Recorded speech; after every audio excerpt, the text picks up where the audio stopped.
नमस्कार, आप देख रहे हैं मुद्दा गर्म है। मैं हूं आपके साथ प्रीति रघुनंदन। कोरोना के खिलाफ जंग में अब देश में टीकाकरण की तैयारी शुरू हो गई है। हालांकि अभी ये पता नहीं है कि वैक्सीन कब तक आ जाएगी, लेकिन पीएम मोदी ने मुख्यमंत्रियों के साथ हुई बैठक में बताया कि भारत वैक्सीन पर नजर रखे हुए है। कोरोना वैक्सीन पर इस समय कई देशों में काम चल रहा है और पीएम मोदी के मुताबिक केंद्र सरकार सभी लोगों से संपर्क में है। और इसके अलावा प्रधानमंत्री ने बैठक में बताया कि कोरोना से हर नागरिक का जीवन बचाना सरकार की प्राथमिकता है, लेकिन बिना वैज्ञानिक कसौटी पर परखे कोई भी वैक्सीन किसी को नहीं दी जाएगी। और इसके साथ ही वैक्सीन कैसे देश के अलग अलग हिस्सों में लोगों तक पहुंचेगी, इसी पर भी तैयारी शुरू हो गई है। पीएम मोदी ने यह भी बताया कि राज्यों से मिलकर वैक्सीन देने का आधार तय किया जाएगा। साथ ही वैक्सीन के रखने के लिए कोल्ड स्टोरेज के लिए पीएम मोदी ने राज्यों से सुझाव मांगे हैं। वैक्सीन कितनी कीमत में आएगी ये भी तय नहीं है। मूल भारतीय वैक्सीन अभी दो मैदान में आगे हैं, लेकिन बाहर के साथ मिलकर के हमारे लोग काम कर रहे हैं। दुनिया में जो वैक्सीन बन रही हैं वे भी मैन्युफैक्चरिंग के लिए भारत को के लोगों के साथ ही बात कर रहे हैं, कंपनियों के साथ। लेकिन इन सारे विषयों में हम जानते हैं कि 20 साल से मान लीजिए कोई दवाई पॉपुलर हुई है, 20 साल से लाखों लोग उसका उपयोग कर रहे हैं, लेकिन कुछ लोगों को उसका रिएक्शन आता है, आज भी आता है, 20 साल के बाद भी आता है। तो ऐसा इसमें भी संभव है। निर्णय वैज्ञानिक तराजू पर ही तोला जाना चाहिए।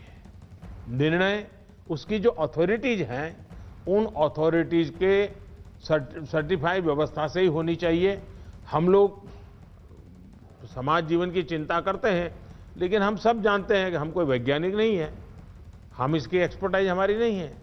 तो हमें दुनिया में से जो व्यवस्था के तहत जो चीजें आती हैं आखिरकार उसी को ही स्वीकार करना पड़ेगा और उसको स्वीकार करके हम आगे चलेंगे। देखिए, कोरोना की वैक्सीन से जुड़े भारत का अभियान अपने हर नागरिक के लिए एक प्रकार से नेशनल कमिटमेंट की तरह है। इतना बड़ा टीकाकरण अभियान स्मूथ हो, सिस्टमेटिक हो और सस्टेन हो, ये लंबा चलने वाला है। हर सरकार को, हर संगठन को एकजुट होकर के कोऑर्डिनेशन के साथ एक टीम के रूप में काम करना ही पड़ेगा। साथियों, वैक्सीन को लेकर भारत के पास जैसा अनुभव है वो दुनिया के बड़े बड़े देशों को भी नहीं है। हमारे लिए जितनी जरूरी है स्पीड है, उतनी ही जरूरी है सेफ्टी भी है। भारत जो भी वैक्सीन अपने नागरिकों को देगा वो हर वैज्ञानिक कसौटी पर खरी होगी। जहां तक वैक्सीन के डिस्ट्रीब्यूशन की बात है तो उसकी तैयारी भी आप सभी राज्यों के साथ मिलकर के की जा सके रही है। वैक्सीन प्राथमिकता के आधार पर किससे लगाई जाएगी ये राज्यों के साथ मिलकर के ये मोटा मोटा खाका भी आपके सामने रखा है कि भाई अगर इस प्रकार से WHO ने जो कहा है हम चलते हैं तो अच्छा है, लेकिन फिर भी ये निर्णय तो हम सब मिलकर के ही करेंगे। और वैक्सीन किस तरह से देश के हर कोने में, दूर दराज इलाके में पहुंचाए जाने की भारत सरकार की तैयारी है, इसी पर बात करने के लिए हमारे साथ सहयोगी जुड़ रहे हैं। दिल्ली से विक्रांत यादव जुड़ रहे हैं, मुंबई से विवेक गुप्ता जुड़ रहे हैं, भोपाल से मनोज शर्मा जुड़ रहे हैं। विक्रांत, सबसे पहले बताइए कि भारत सरकार की योजना किस तरह से अमल में आएगी और इसकी शुरुआत किस तरह हुई है? देखिए, आज की जो बैठक है उसको बेहद ही पॉजिटिव, बहुत ही सकारात्मक अंदाज में देखा जाना चाहिए, क्योंकि प्रधानमंत्री ने एक चीज़ ये जरूर बोला कि कब वैक्सीन आएगी ये साफ नहीं है, लेकिन ये भी बात साफ है कि अब के वैक्सीन आने का काम जो है वो लगभग आखिरी पड़ाव पर है।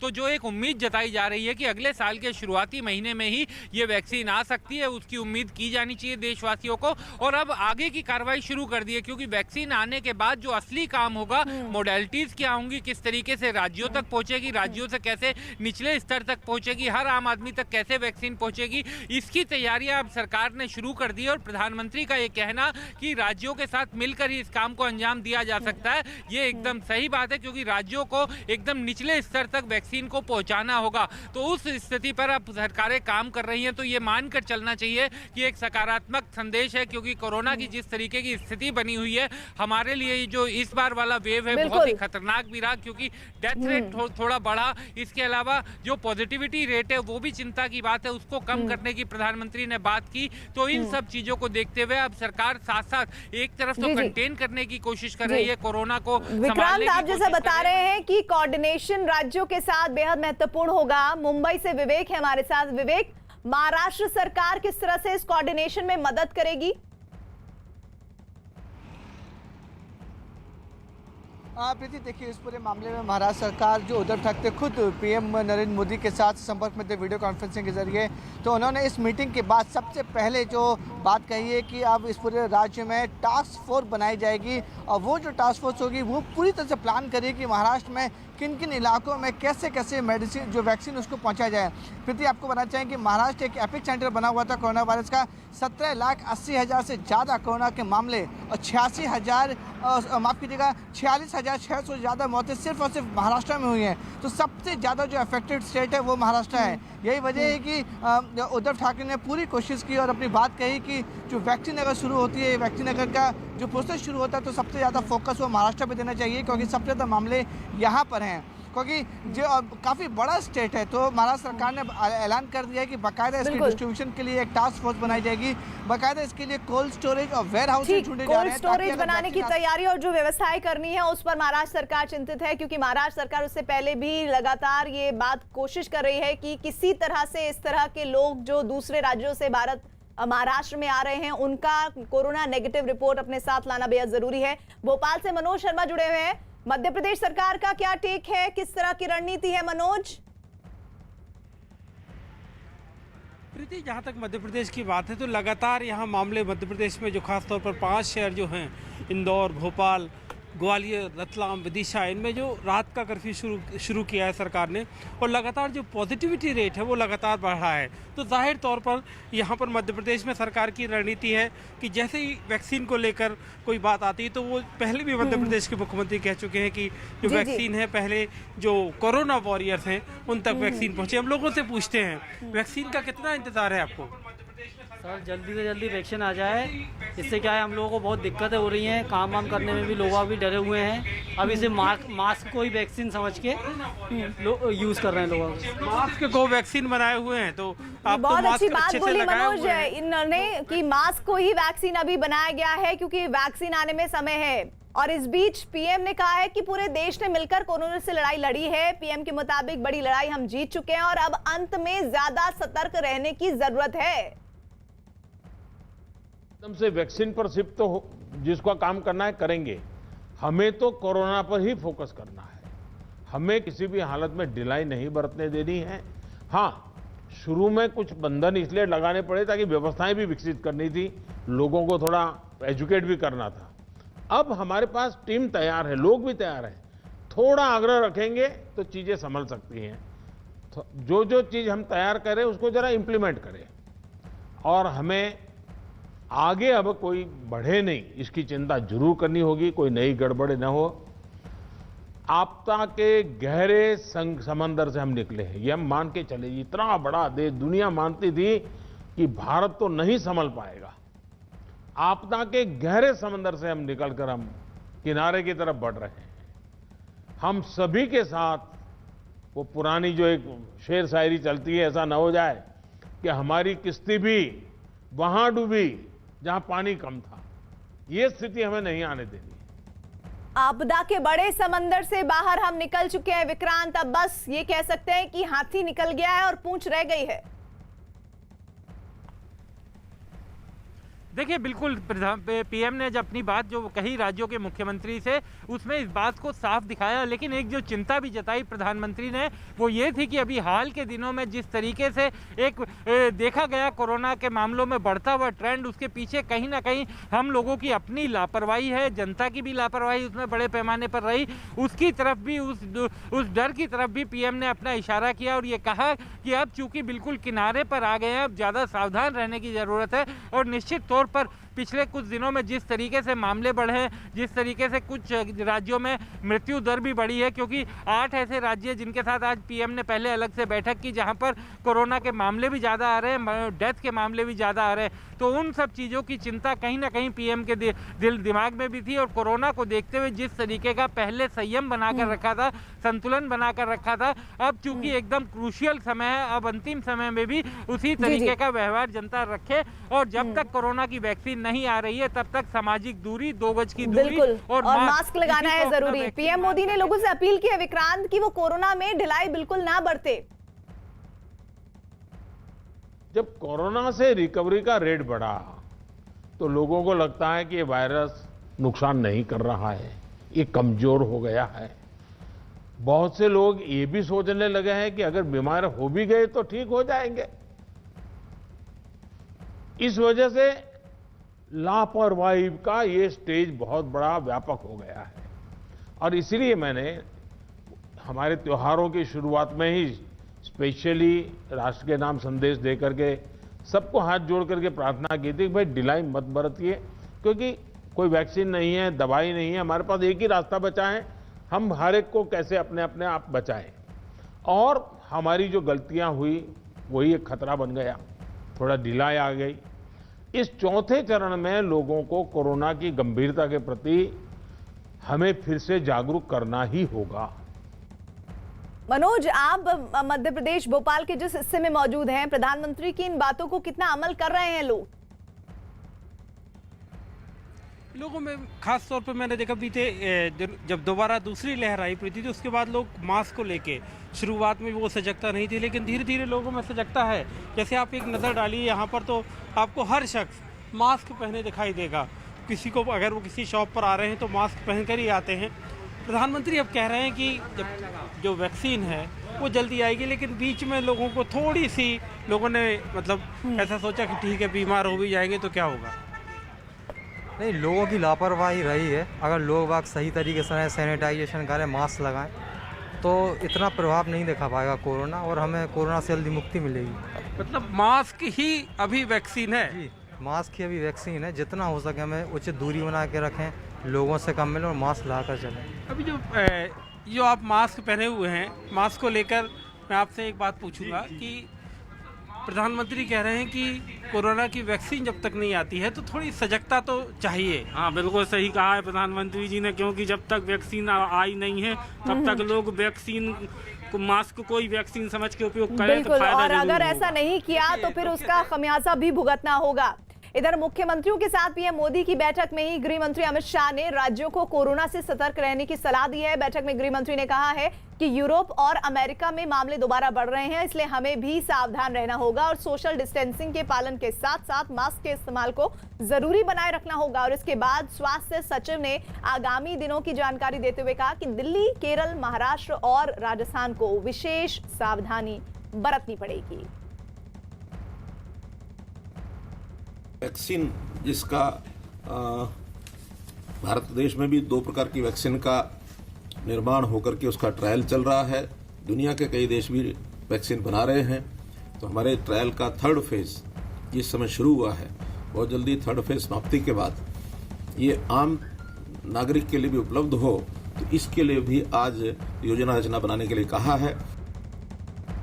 कोरोना के मुद्दे पर प्रधानमंत्री मोदी के साथ बैठक में दिल्ली के मुख्यमंत्री अरविंद केजरीवाल ने कोरोना के मामले बढ़ने के लिए पड़ोसी राज्यों में पराली जलाए जाने और उससे होने वाले प्रदूषण को बड़ा कारण बताया। दिल्ली के मुख्यमंत्री ने प्रधानमंत्री से पड़ोसी राज्यों में पराली जलाए जाने के मामलों में हस्तक्षेप की भी अपील की है। पीएम मोदी ने आज पहले चरण में कोरोना के सबसे ज्यादा प्रभावित 8 राज्यों के मुख्यमंत्रियों के साथ बैठक की और बैठक में अरविंद केजरीवाल ने बताया कि दिल्ली में 10 नवंबर को सबसे ज्यादा 8,600 कोरोना के मामले सामने आए थे और इसके बाद मामलों में कमी आ रही है और उम्मीद है कि कोरोना के केस में गिरावट आती रहेगी।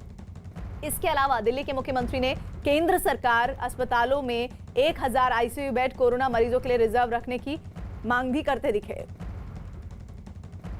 कोरोना के बेकाबू होती रफ्तार पर पीएम मोदी ने 8 राज्यों के मुख्यमंत्रियों के साथ मंथन किया। दिल्ली समेत देश में इस वक्त 8 राज्य ऐसे हैं जहां कोरोना वायरस बेशुमार चुनौतियां लेकर आया हुआ है। कोरोना की ये लहर लोगों को अपने शिकंजे में कसती जा रही है। ये एक बड़ा कारण है कि केंद्र सरकार ने राज्यों के साथ मिलकर कोरोना के खिलाफ एक साझा युद्ध छेड़ दिया है।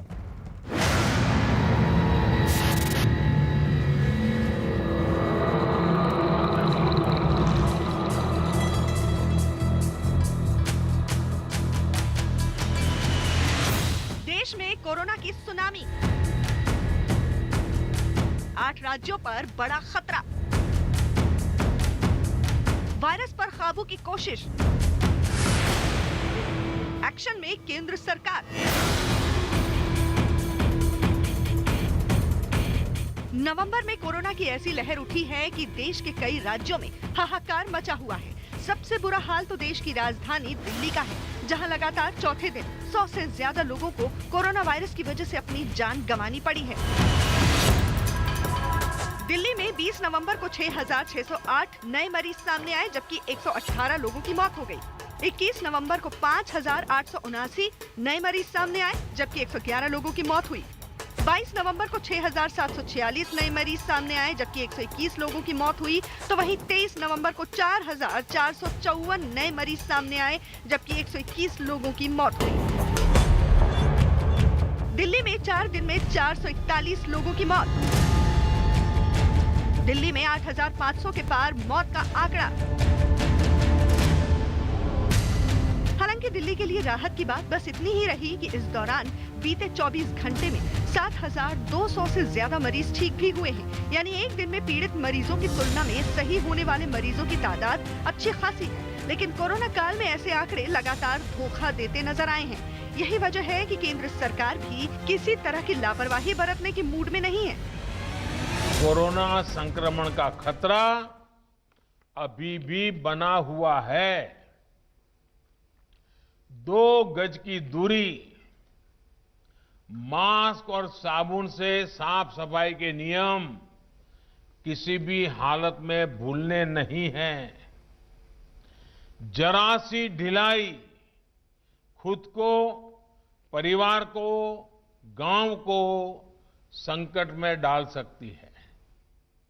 दवाई बनाने के लिए हमारे वैज्ञानिक कठिन तप कर रहे हैं। दुनिया भर के वैज्ञानिक लगे हुए हैं। सबसे धनवान देश के लोग भी लगे हैं और गरीब देश के लोग भी लगे हैं। लेकिन जब तक दवाई नहीं, तब तक ढिलाई नहीं। कोरोना का लगातार बढ़ता ग्राफ एक ऐसी अनहोनी की तरफ इशारा कर रहा है जिसमें लापरवाही की बहुत भारी कीमत किसी भी राज्य को चुकानी पड़ सकती है। यही वजह है कि सरकार उन 8 राज्यों को लेकर बेहद फिक्रमंद है जहां कोरोना की प्रचंड लहर बह रही है। दिल्ली, हरियाणा, राजस्थान, गुजरात, महाराष्ट्र, पश्चिम बंगाल, छत्तीसगढ़ और केरल, ये वो 8 राज्य हैं जहां कोरोना के लगातार बढ़ते मामलों ने सत्ता और शासन के सामने चुनौतियों को और बड़ा कर दिया है। और इन्हीं चुनौतियों से निपटने के लिए सरकार ने एड़ी चोटी का जोर लगा दिया है। उधर दिल्ली से सटे राज्य उत्तर प्रदेश में एक बार फिर कोरोना अपना रंग दिखाने लगा है। यूपी में 24 घंटे में 2,067 मरीज। यूपी में 24 घंटे में 23 लोगों की मौत। यूपी में सबसे बुरा हाल बड़े शहरों का है, जहां कोरोना के मामलों ने अचानक रफ्तार पकड़ ली है। आंकड़ों के मुताबिक लखनऊ में 315, मेरठ में 208 नए मरीज, गौतम बुद्ध नगर में 160 मरीज, गाजियाबाद में 126, कानपुर में 125, आगरा में 98, वाराणसी में 78 और प्रयागराज में 67 नए केस दर्ज किए गए हैं। और इसी वजह से यूपी में शादी समारोह को लेकर नए दिशा निर्देश दिए जा चुके हैं। शादी समारोह में केवल 100 लोगों को शामिल होने की इजाजत दी गई है। 100 लोगों की क्षमता वाले मैरिज होम में एक बार में 50 लोगों के ही शामिल होने को मंजूरी है। शादी में बैंड और डीजे पर पाबंदी लगाई गई है। बुजुर्गों और बीमार लोगों के शादी में शामिल होने पर रोक लगाई गई है। नियमों का उल्लंघन करने वालों पर मुकदमा दर्ज किया जाएगा। इतना ही नहीं, वैक्सीन मुहैया कराने को लेकर भी राज्य सरकार ने अपनी कोशिशें तेज कर दी हैं, ताकि अगर कोई वैक्सीन आए तो उसे सही वक्त पर सही व्यक्ति के पास तक पहुंचाया जा सके। उत्तर प्रदेश के सभी नागरिकों की स्वास्थ्य सुरक्षा हमारी शीर्ष प्राथमिकता है। इसलिए कोविड-19 के टीकाकरण की सफलता के लिए प्रदेश के सभी जनपदों में 15 दिसंबर 2020 तक कोल्ड चेन की मजबूत व्यवस्था प्रदेश सरकार सुनिश्चित करेगी, जिससे वैक्सीन की गुणवत्ता में कोई भी कमी न आ पाए। उत्तर प्रदेश के स्वास्थ्य मंत्री जयप्रताप सिंह हमारे साथ मौजूद हैं। सर, दिल्ली की वजह से यूपी में केसेस बढ़ रहे हैं, तो क्या तैयारी है? हमारी तैयारी तो मार्च से हमने जो तैयारी शुरू की थी वो आज हमने और उसको सुदृढ़ किया है और मजबूत किया है। हिमाचल प्रदेश में भी कोरोना अपने पांव पसार रहा है। यही वजह है कि राज्य सरकार को 4 जिलों में रात्रि कर्फ्यू का ऐलान करना पड़ा। शिमला, मंडी, कांगड़ा और कुल्लू में रात 8 बजे से सुबह 6 बजे तक कर्फ्यू रहेगा। इतना ही नहीं, सरकार की तरफ से कोरोना की रोकथाम के लिए कई और दिशा निर्देश भी जारी किए गए हैं, जिनके मुताबिक शादी समारोह में 200 लोग सोशल डिस्टेंसिंग के साथ रह सकते हैं। पब्लिक प्लेस पर मास्क नहीं पहनने वालों पर 1000 का जुर्माना लगाया जाएगा। 15 दिसंबर तक सभी बसें 50% सवारी के साथ चलेंगी। इसके अलावा बोर्ड परीक्षाओं को मार्च 2021 में कराने का फैसला लिया गया है। Night curfew 8 PM to 6 AM in the morning जो है वो 4 जिलों में लागू किया है, शिमला, मंडी, कांगड़ा और कुल्लू, जहां पर इसके केसेस जो है वो कोविड के ज्यादा देखे जा रहे हैं। वहीं गुजरात के अलग अलग शहरों में भी कोरोना बेकाबू होता जा रहा है। यही वजह है कि सरकार के दिशा निर्देश और सख्त हो गए हैं। राजकोट से आई ये तस्वीरें रात के कर्फ्यू की हैं। ड्रोन कैमरे से ली गई इन तस्वीरों को देखकर साफ अंदाजा लगाया जा सकता है कि कैसे कोरोना के खतरे की वजह से सड़क पर सुई पटक सन्नाटा पसरा हुआ है।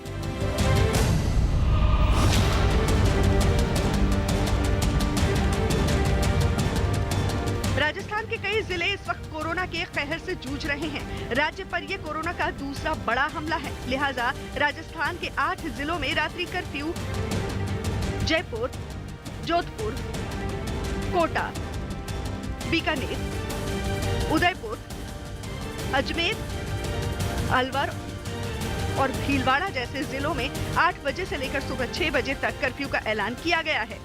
शादी विवाह से जुड़े हुए जो लोग होंगे उनको भी छूट दी गई है, लोग जा रहे होंगे, आ रहे होंगे, या फिर कोई एयरपोर्ट पे उतर रहा है, कोई रेलवे स्टेशन या बस स्टैंड पे उतर रहा है, तो उसको भी नाइट कर्फ्यू के दौरान आने जाने की छूट है और उसके लिए किसी पास की आवश्यकता नहीं है। बस वो अपना आई कार्ड दिखा दें, अपना रीज़न बता दें, उनके पास टिकट वगैरह उसको दिखा दें, इतना पर्याप्त होगा। मिजोरम में कोरोना विस्फोट।